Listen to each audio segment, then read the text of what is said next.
Esteja em seu coração, em nome de Jesus. Os visitantes já foram apresentados, fiquem à vontade em nosso meio. É bom ter cada um de vocês conosco. De verdade, que a palavra de Deus possa ter lugar no coração de vocês e que vocês possam corresponder a ela da maneira correta. E a maneira correta de corresponder à palavra de Deus é depositando fé nela. Creia na palavra de Deus. E nós queremos trazer uma palavra de Deus ao coração da igreja, de cada um que está aqui presente, em nome de Jesus. E o tema da nossa mensagem, já pode colocar aí, pecados sexuais e suas consequências. Eu estava em um aconselhamento nessa semana passada, e veio ao meu coração esse aconselhamento, e Deus fala muito comigo em momentos de aconselhamento. É incrível como palavras novas vêm sobre meu coração, a minha mente, o meu espírito, quando eu estou aconselhando, e veio essa palavra. Eu até disse para a pessoa com a qual eu estava conversando, eu disse, eu creio que eu vou pregar essa mensagem na igreja. É uma mensagem poderosa. E nesta semana nós estávamos conversando ali com duas pessoas de fora da igreja, dois amigos que não estão na igreja ainda, e ali eles estavam falando de uma situação de uma certa pessoa que eles conheciam, já de idade, que tinha muitos filhos, tem muitos filhos, mas não com uma mulher só, mas com várias mulheres, e muitas pensões para pagar. E inclusive essa pessoa de idade chegou a ser presa por falta de pagamento de pensão. Olha que vergonha. Olha que situação para uma pessoa de idade. Ultimamente também tivemos, infelizmente, um escândalo aí de pedofilia. E nós vemos muitas vezes perto de nós, como longe da gente, na televisão, as notícias correndo a respeito de homens que caem, de mulheres que caem em pecados sexuais. E é uma coisa desastrosa, onde o ser humano, ele por um momento de prazer, ele perde a razão. Ou seja, ele não pensa nas consequências.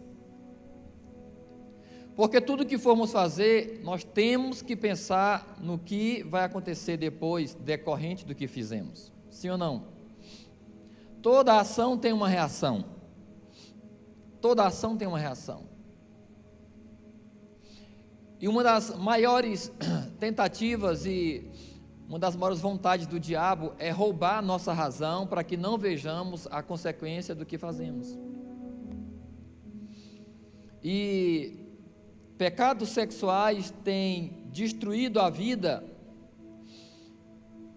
de homens simples, mulheres simples, de empresários. Vimos agora recente também um CEO de uma mega empresa aí, que estava traindo a esposa, um homem de renome internacional, internacionalmente.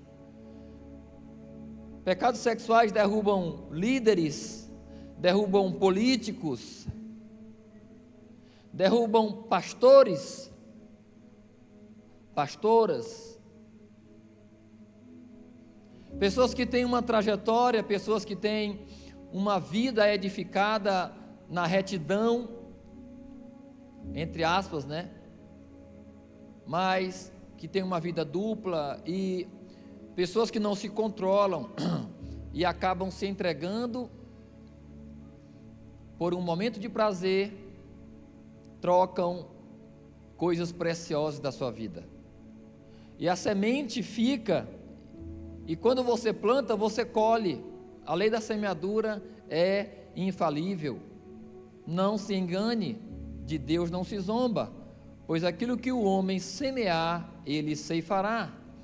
Aquele que planta na carne, da carne colherá corrupção, mas aquele que planta no Espírito, do Espírito colherá vida eterna.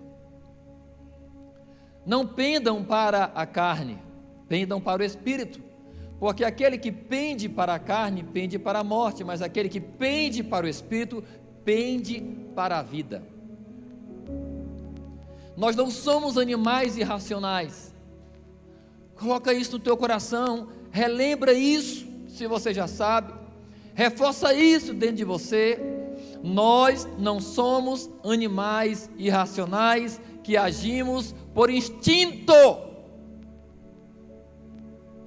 mas tais homens que agem por instinto estão longe de Deus, estão longe da palavra, estão longe do Espírito, estão entregues à carne, e sofrimentos vêm. E depois que o sofrimento vem, muitos caem em si e dizem, como dizem Provérbios 5, como odiei a disciplina, como rejeitei o conselho dos meus líderes. Se eu pudesse voltar atrás, faria tudo diferente. Porém, querido, essa questão de pecados sexuais vem desde a criação do homem, desde o início. A Bíblia é o livro perfeito, a Bíblia é fenomenal, e eu quero ler aqui duas referências, primeiramente, rapidão com vocês. Gênesis 6, já no primeiro livro da Bíblia, Gênesis 6, nós vamos ler aqui dos versículos 1 até o versículo 3, a corrupção da humanidade, ou seja, já na criação,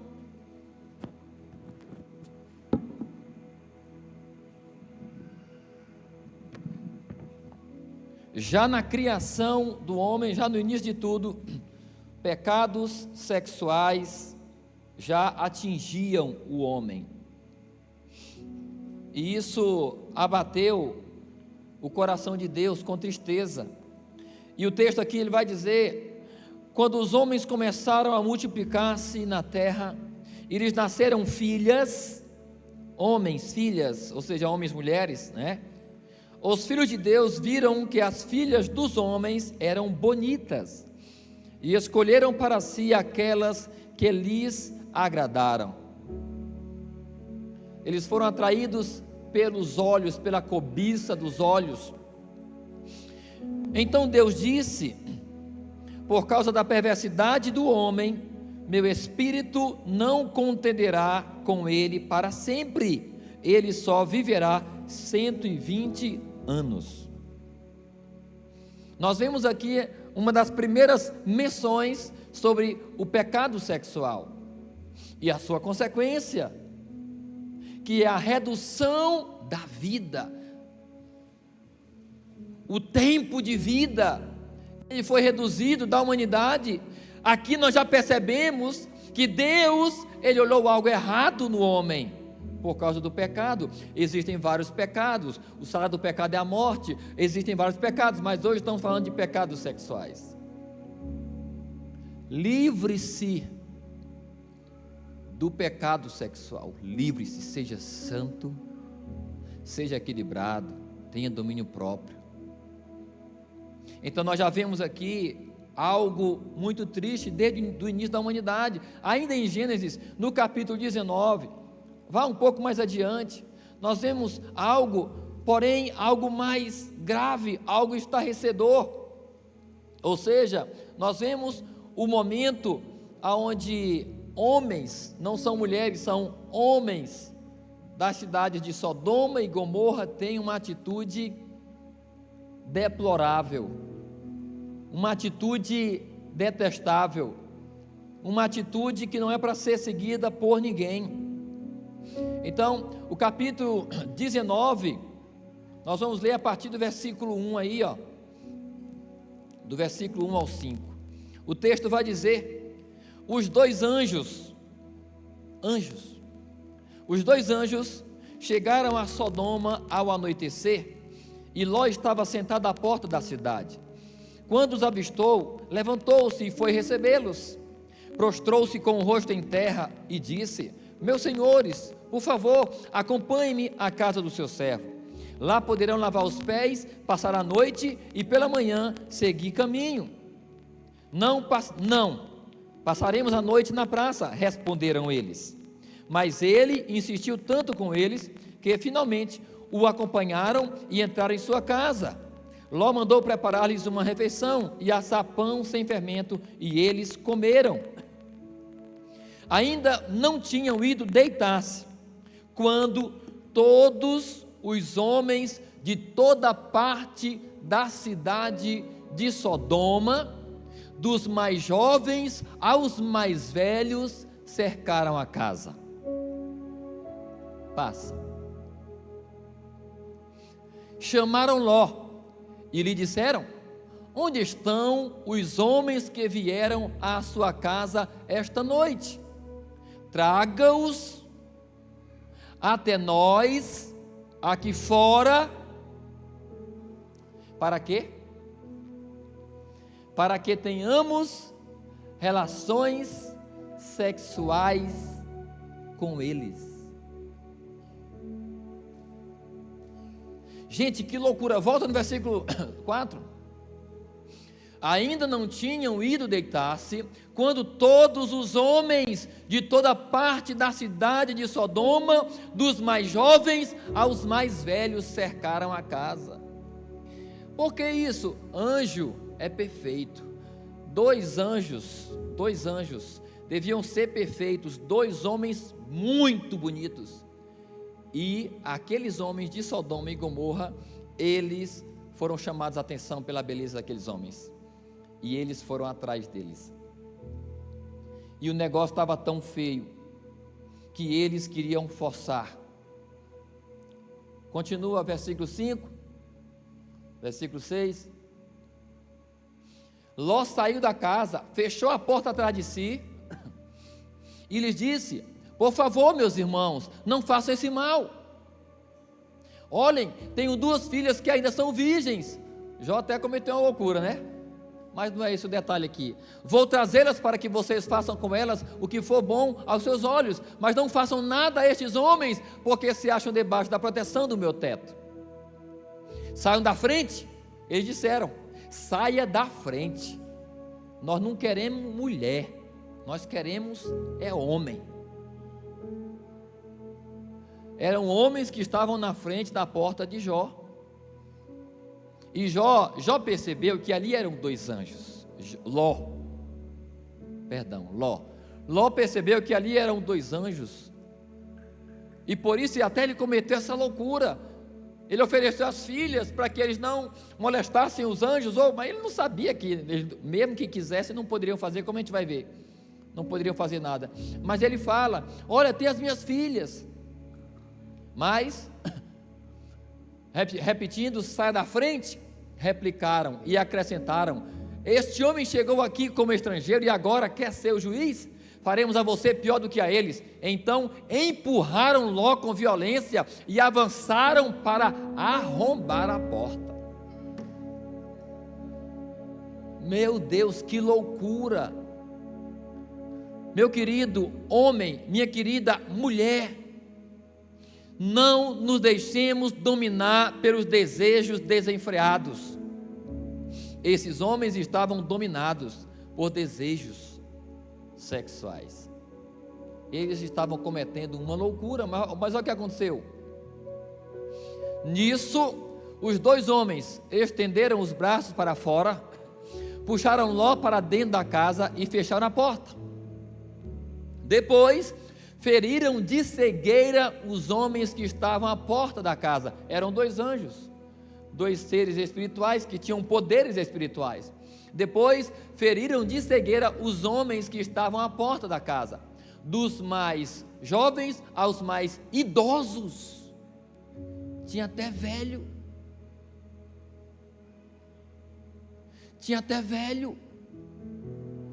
É o que nós vemos por aí também. Homens e mulheres idosos que deveriam ser para os mais jovens exemplo em tudo, mas principalmente nessa área. Homens que já são avós, mulheres que já são avós, que já têm netos e netas, mas ainda estão inflamados por desejos sexuais, vestindo-se de maneira grotesca, pagando para ter relação com os mais novos. Que loucura, gente! Dos mais jovens aos mais idosos, de maneira que não conseguiam encontrar a porta, ficaram todos cegos. Eu estou mostrando para vocês aqui, já no início da humanidade, os pecados sexuais, homens e mulheres que tinham desejos desenfreados e descontrolados, porque desejos todos os homens têm, todas as mulheres têm. O desejo sexual é algo natural, porém o desejo sexual na sua solteirice ou até o seu casamento tem que ser controlado para a época do casamento. O lugar seguro, saudável, sem culpa, sem erro para o sexo é no casamento. Temos que nos controlar. Porém, eu quero ir mais adiante e ler com vocês 2 Samuel capítulo 11, um momento de erro na vida de um grande homem de Deus, Davi. A história é conhecida. Davi, ele já era um rei vencedor, um rei, como antes de ser rei, já era um guerreiro, um soldado, e tornou-se rei de Israel. Porém, ele cometeu um erro na sua vida, ele não se controlou sexualmente. E aqui nós vamos ler 2 Samuel capítulo 11, 2 Samuel capítulo 11, a partir do versículo 1. O texto vai dizer assim, o título aí do capítulo é Davi comete adultério. Na primavera, época em que os reis saíam para a guerra, Davi enviou para a batalha Joabe com os seus oficiais e todo o exército de Israel. E eles derrotaram os amonitas e cercaram Rabá, mas Davi permaneceu em Jerusalém. Diga assim, mas Davi permaneceu em Jerusalém. Na época em que os reis costumavam sair para a guerra, Davi não foi para a guerra, ficou em casa. Na época em que ele deveria estar na guerra, ele não foi e não esteve, ele esteve em casa, ou ele estava no lugar errado. Quando não deveria estar ali, ele estava. E aqui nós temos um entendimento. Quando nós estamos em lugares errados, se não sairmos dali o mais rápido possível, seremos tentados a fazer o que é errado. Não ande em lugares errados. Não converse com pessoas com quem você não deve conversar. Davi estava no lugar errado. Ele estava em um lugar quando deveria estar em outro lugar. Na primavera, versículo 2, continuando. Uma tarde, ou seja, enquanto estava em casa, o povo estava na guerra, ele estava em casa. Uma tarde, Davi levantou-se da cama e foi passear pelo terraço do palácio. Do terraço, viu uma mulher muito bonita tomando banho e mandou alguém procurar saber quem era. Disseram-lhe, é Batseba, filha de Eliã e mulher de Urias, o hitita. Olha, o nome dela é Batseba, o pai dela é esse, mas ela é casada. Davi mandou que a trouxessem. E o que ele fez? E se deitou com ela. que havia acabado de se purificar da impureza da sua menstruação. Depois voltou para casa. Davi cometeu adultério. Davi ele cometeu um pecado. Davi cometeu um pecado. Ele estava no lugar errado, então ele viu coisas erradas, ele sentiu coisas erradas, ele pensou coisas erradas, e o que que deu? Fez o errado. O que não deveria acontecer, aconteceu. Um homem de trajetória grandiosa, um homem de sucesso, cometeu uma loucura, porém no meio da loucura, querendo tampar o sol com a peneira, querendo esconder de todo mundo, continuando a leitura, versículo 5, a mulher engravidou, e mandou um recado a Davi, dizendo que estava grávida. Em face disso, Davi mandou esta mensagem a Joabe: envie-me Urias o hitita. O Joabe o enviou. Quando Urias chegou, Davi perguntou-lhe como estavam Joabe e os soldados, e como estava indo a guerra. E lhe disse: vá descansar um pouco em sua casa. A estratégia dele era fazer com que Urias, o esposo de Betseba, se deitasse com ela, naturalmente, e ela ia dizer que estava grávida para ele, para que ele não desconfiasse de nada. Essa era a ideia de Davi. Mas Urias dormiu na entrada do palácio, onde dormiam os guardas de seu senhor, e não foi para casa. Além de ser um grande guerreiro, Urias era um homem honrado. Era um homem honrado. Davi mandou ele para casa e ele não foi. Por quê? Aí o versículo 10. Quando informaram a Davi que Urias não tinha ido para casa, ele lhe perguntou: depois da viagem que você fez, por que não foi para casa? Urias respondeu: a arca e os homens de Israel e de Judá repousam em tendas. O meu senhor Joabe e os seus soldados estão acampados ao ar livre. Como poderia eu ir para casa para comer, beber e deitar-me com a minha mulher? Juro por teu nome e por tua vida que não farei uma coisa dessas. Ou seja, as guerras costumavam às vezes demorar. Às vezes iam, tinham um enfrentamento, voltavam para o palácio, mas não iam para casa, ficavam acampados. Até o general dizer: pode ir para casa, a guerra acabou. Então, a guerra não tinha acabado.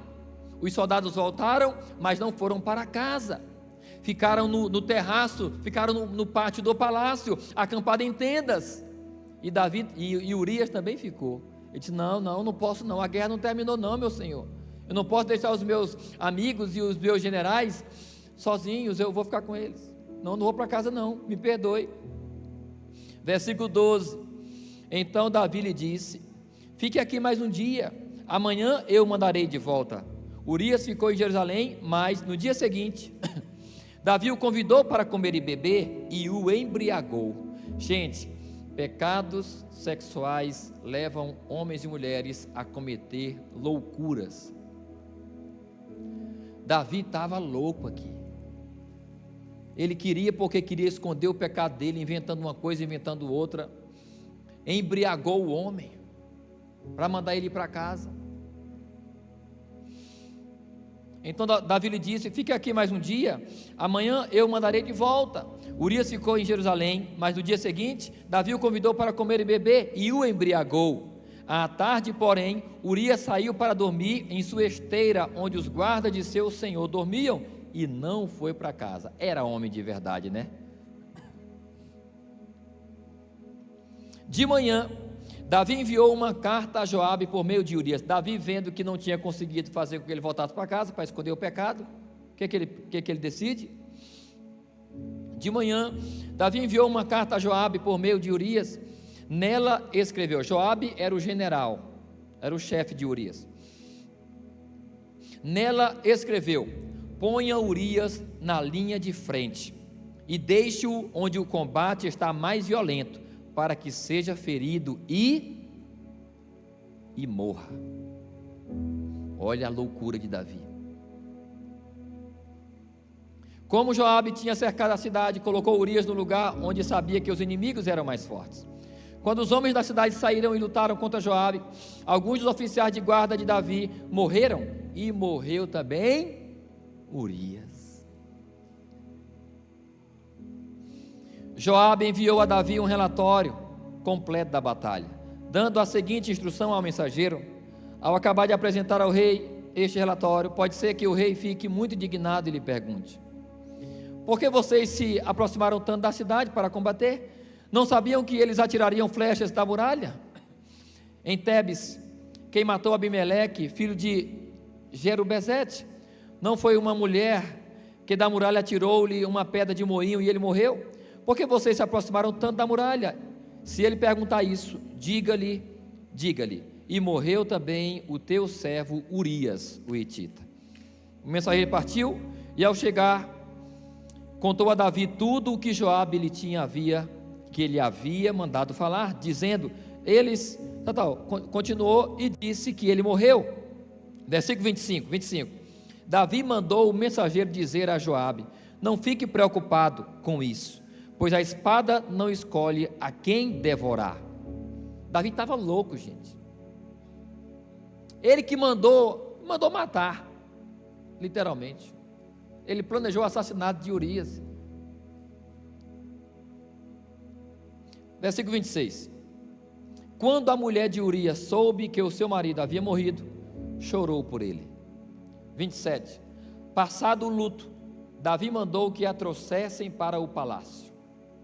Ela se tornou sua mulher e teve um filho dele. Ele não abandonou o pecado. E o que aconteceu no coração de Deus? Contudo, o que Davi fez desagradou ao Senhor. Contudo, o que Davi fez desagradou ao Senhor. Gente, a Bíblia, ela não esconde os erros dos homens de Deus, das mulheres de Deus. A Bíblia, ela não esconde. Davi cometeu um grande erro na sua área sexual. Porém, ele teve sérias consequências. Ou seja, o pecado, ele tem as suas consequências. E se formos listar as consequências do pecado sexual de Davi, a primeira consequência foi que foi que Urias morreu. A primeira consequência, né? Urias morreu. Ele planejou o assassinato de um homem. Primeira consequência. O sangue de um inocente estava nas mãos de Davi. A segunda consequência, o filho dele com Betseba adoeceu e depois morreu. O filho morreu. Uma criança morreu. E você acha que isso é natural? Não, consequência de pecado sexual, consequência do pecado sexual dele. Depois, se formos ver as consequências, depois disso, o próprio irmão mata o próprio irmão. Não, antes tem, eu estou aqui pulando as coisas. Depois disso aqui, Aminon, ele abusa de Tamar, sua irmã. Os dois filhos de Davi, um homem que era Aminon, ele estupra a própria irmã. E se formos ler a história, é outro exemplo de desejo sexual desenfreado, que era Aminon, que ele tinha Tamar como irmã, e ele desejou ela sexualmente, ao ponto de tramar algo, para que ela entrasse na sua casa, e ele agarrou ela e forçou ela. Aí o irmão de Tamar, Absalão, filho de Davi também, ficou furioso, e depois ele matou o próprio irmão. Olha as consequências do pecado sexual de Davi. Um casal de filhos, o homem abusa da irmã. Aí o irmão fica com raiva, mata o irmão que abusou. Olha que tragédia. Depois de algum tempo, o que acontece? Absalão, ele se levanta contra Davi, o próprio pai, e ele quer tomar o reino do pai. Ele consegue ali convencer o exército de Davi, uma grande parte do exército de Davi, contra Davi. E Davi, para não lutar contra o seu filho, ele foge de Jerusalém. Ele sai do palácio. O próprio filho se levantando contra o próprio pai. A Bíblia fala que Davi, ele vai saindo de Jerusalém com o seu exército ali que tinha ficado com ele, e o povo chorando, Nesse caminho, um homem da descendência de Saul, acho que é Simei, se eu não me engano, ele começa a tirar pedras em Davi. Ele pega pedras e joga em, olha só a vergonha de Davi, tudo por causa de um desejo sexual desenfreado, um pecado sexual. O rei está fugindo agora para não morrer, seu filho quer matar ele, e ainda jogam pedra nele. Ele deixa 10 concubinas que ele tinha no palácio para cuidar do palácio, e Absalão, o próprio filho, se deita com as 10 concubinas de Davi em praça pública. O próprio filho de Davi se deita com as concubinas do pai, que era meia mulher, vamos dizer assim, em praça pública. Olha que escândalo. Davi, ele tem sérios problemas, gente, tudo por causa do pecado sexual. E aqui nós podemos refletir, problemas nós teremos em nossa área financeira, em nossa vida profissional. Os pecados sexuais geram problemas familiares. O adultério, lógico, homem e mulher, marido e mulher, meu Deus, é um desastre. Os filhos sofrem quando há separação, ou mesmo quando não há separação, porque fica a marca, a vergonha na cidade. Então, existem várias e várias consequências, e nós temos que nos controlar. Hoje, existe uma avalanche, existe um tsunami de tentações nessa área contra os seres humanos. A internet está aí, crianças, adolescentes e jovens bombardeados pela sensualidade, através da mídia, nas escolas, na rua. Ou seja, nós estamos em meio a um mundo que está inflamado, e eu posso afirmar, assim como Sodoma e Gomorra. Assim como Sodoma e Gomorra. Hoje, a vergonha não existe mais na grande maioria das pessoas, e nessa área principalmente. Mas, querido, não se engane, você pode ser crente ou pode ser descrente. Pecou nessa área, vai colher consequências, e são trágicas. E eu quero ler aqui um texto em 1 Coríntios capítulo 6, abra sua Bíblia, 1 Coríntios capítulo 6, para que foi feito o corpo humano? O corpo humano não foi feito para os desejos sexuais. Olha só, 1 Coríntios 6, versículos do 18 ao 20,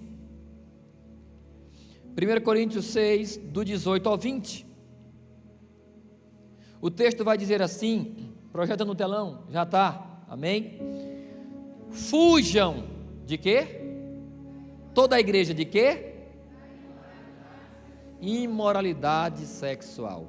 Aquilo que é imoral não deve ser praticado por ninguém.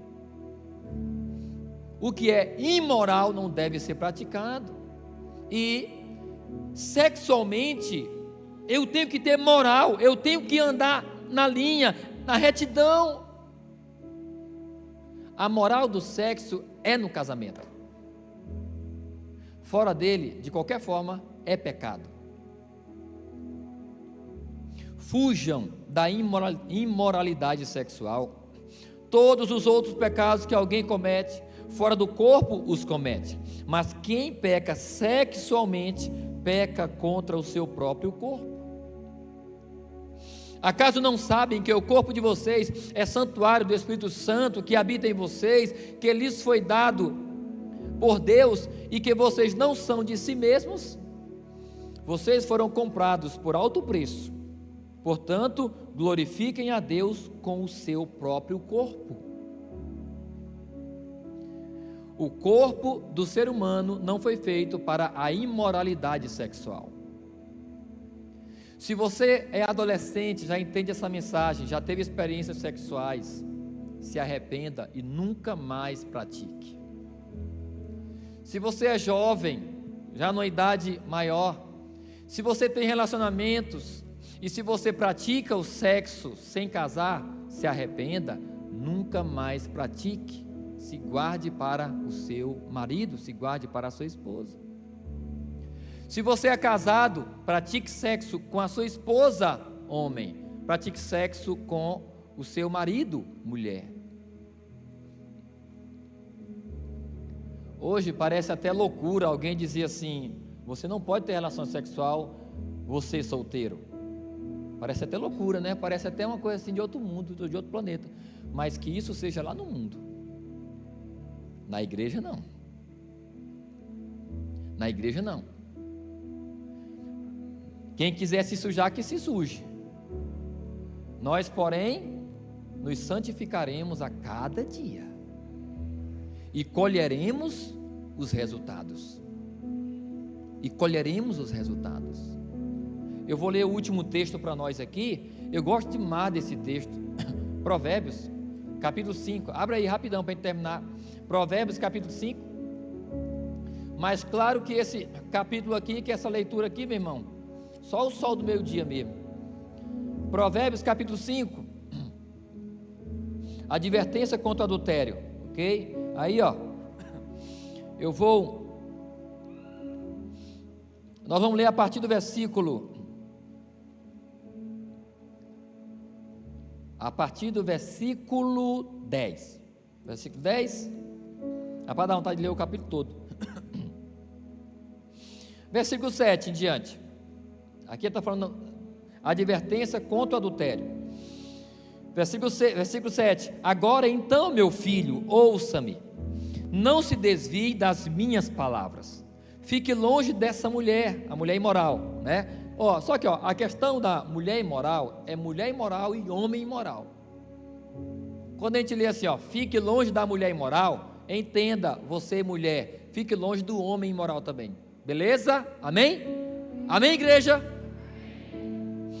Fique longe dessa mulher, não se aproxime da porta de sua casa, para que você não entregue aos outros a sua força, nem a sua vida a algum homem cruel, para que estranhos não se fartem do seu trabalho e outros não se enriqueçam à custa do seu esforço. No final da vida você gemerá, com sua carne e seu corpo desgastados. Sexo à torta e à direito. No final da tua vida, se tu não mudar, tu vai gemer. No final da vida você gemerá, com sua carne e seu corpo desgastados. Você dirá: como odiei a disciplina, como meu coração rejeitou a repreensão, não ouvi os meus mestres, nem escutei os que me ensinavam. Cheguei à beira da ruína completa, à vista de toda a comunidade. Beba, aqui fala para os casados, beba das águas da sua cisterna. Sua cisterna é a sua esposa, sua cisterna é seu marido. Beba das águas da sua cisterna, das águas que brotam do seu próprio poço.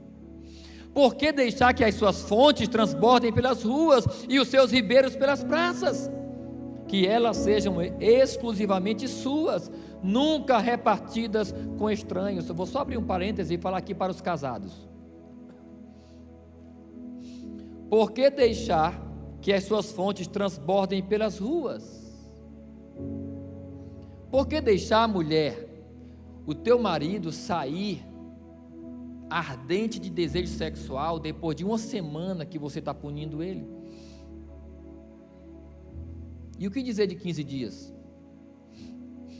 Um homem casado que não tem relação há 15 dias com a sua mulher, você acha que ele sai de casa e você acha que ele sai tranquilinho sexualmente? Ou você acha que ele está ardente de desejo? E o que dizer de 1 mês? E o que dizer de 2 meses? Ele vai me pagar.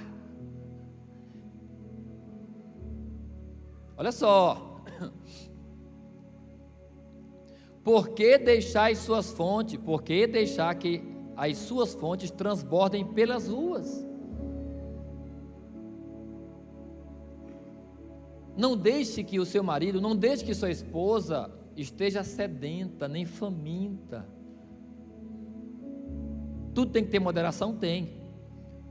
Mas o extremo não é sábio. Versículo 18. Seja bendita a sua fonte. Alegre-se com a esposa da sua juventude. Gazela amorosa, coça graciosa, que os seios de sua esposa sempre o fartem de prazer e sempre o embriaguem os carinhos dela. Por que, meu filho, ser desencaminhado pela mulher imoral? Por que, minha filha, ser desencaminhado pelo homem imoral? Por que abraçar o seio de uma leviana? Por que abraçar um homem que não é teu? Por que se dar sexualmente para um homem que não é teu? Tem namorado? Ele não é teu ainda. Tem uma namorada? Ela não é tua ainda. É do pai dela, da mãe dela. Só é sua quando você casar. Posso ouvir um amém? O Senhor vê os caminhos do homem e examina os seus passos. Deus julgará as nossas intenções e os nossos bastidores serão revelados. Não há nada encoberto que não venha a ser revelado. Que no dia da revelação, os nossos bastidores sejam agradáveis aos olhos de Deus, aos olhos dos que virão, e não sejamos envergonhados. O Senhor vê os caminhos do homem e examina todos os seus passos. Aí, para fechar, as maldades do ímpio o prendem. Quem é o ímpio? É aquele que vive na impiedade, ou seja, na maldade, ou seja, no erro. O que é o mal? O mal é o erro. O que é o bem? O bem é o acerto. Então, quando eu erro, eu digo, fui mal, ó, errei. Aquele que vive no erro, aquele que vive na maldade é o ímpio. As maldades do ímpio o prendem e ele se torna prisioneiro das cordas do seu próprio pecado. Certamente morrerá, certamente. Por falta de quê? De disciplina andará cambaleando, por causa da sua insensatez. O que é insensatez? É ausência de sensatez. Sensatez é juízo, é uma razão límpida. Porque tem gente que tem razão, mas é a razão dele suja, né? A razão límpida é a sensatez. Faça o que é certo. Olhe para Davi e veja os erros o erro que ele cometeu nessa área e as consequências. Não caiamos nisso, querido. Debruce-se sobre a palavra, adore o Senhor, busque intimidade com o Espírito Santo, saia do lugar em que você não deve estar, não vista roupas que serão postas, não poste fotos que serão atrativas para esse lado, não inicie conversas que você sabe onde vai dar, porque nós sabemos onde vai dar. Um simples gesto, um simples movimento de alguém, um simples olhar de alguém para você, você sabe. Você sabe. Corte pela raiz. Corte pela raiz. Projeta Gênesis 4:7 para terminar. Agora eu termino. Gênesis 4:7. Se procederes bem, meu filho, não é certo que serás aceito?